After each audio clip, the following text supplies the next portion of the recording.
Alors, on vous a invité sur le stage pour remettre ce trophée à une personne, je pense, qui mérite beaucoup plus que ça. C'est une personne qui travaille dans l'ombre depuis...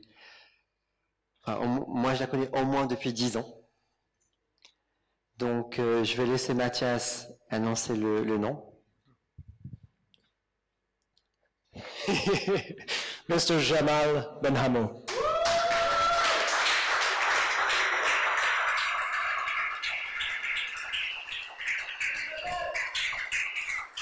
Big round of applause.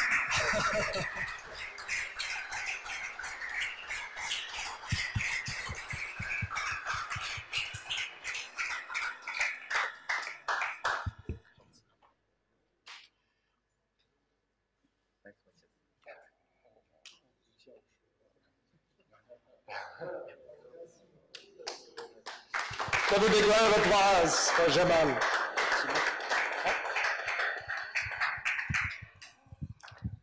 Merci beaucoup. Ça fait extrêmement plaisir et puis en fait le message que je voudrais qu'on puisse retenir par rapport à tout cela, c'est ça fonctionne quand ça marche de manière collaborative. C'est pour ça que je disais que ce matin, il ne faut pas avancer selon une culture ou selon le culte de la performance. On ne cherche pas à savoir qui est bon ou pas bon. Il n'y a pas de critères par rapport à ça. Il faut simplement démontrer par rapport à un écosystème international, et c'est que comme ça que ça peut marcher, que l'on est capable de travailler de manière collaborative. Ce n'est pas parce qu'on mettra en place des politiques publiques d'appui à l'offshore ou à l'emploi ou des lignes de financement ou autres qu'on attirera les meilleurs à travailler avec nous. C'est en leur montrant qu'on peut travailler de manière collaborative. Et pour ça, il y a deux exemples concrets et simples. Des gens qui ont travaillé en minant de manière discrète, confidentielle, et qui aujourd'hui sont positionnés sur l'écosystème mondial de l'innovation. La Corée du Sud, qui aurait pensé qu'une économie qui en 2000 était en crise de trésorerie, aurait pu aujourd'hui en 2017 se positionner comme étant principalement le leader des technologies disruptives.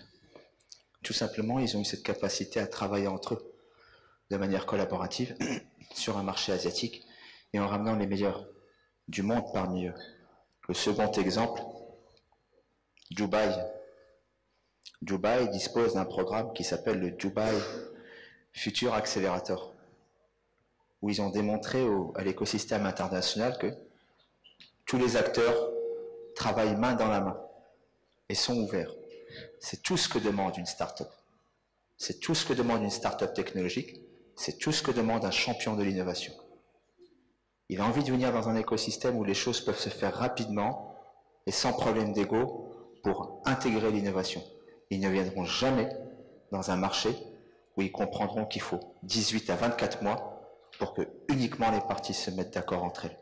Donc c'est pour ça que je vous dis, on a mis maintenant les bastions, mais alors, s'il vous plaît, pas de culture de la performance, de la culture d'approche collaborative. Plus on fonctionne, mieux ça marche.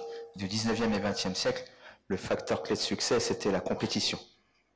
Au 21e siècle, le facteur clé de succès, c'est la collaboration. Merci beaucoup.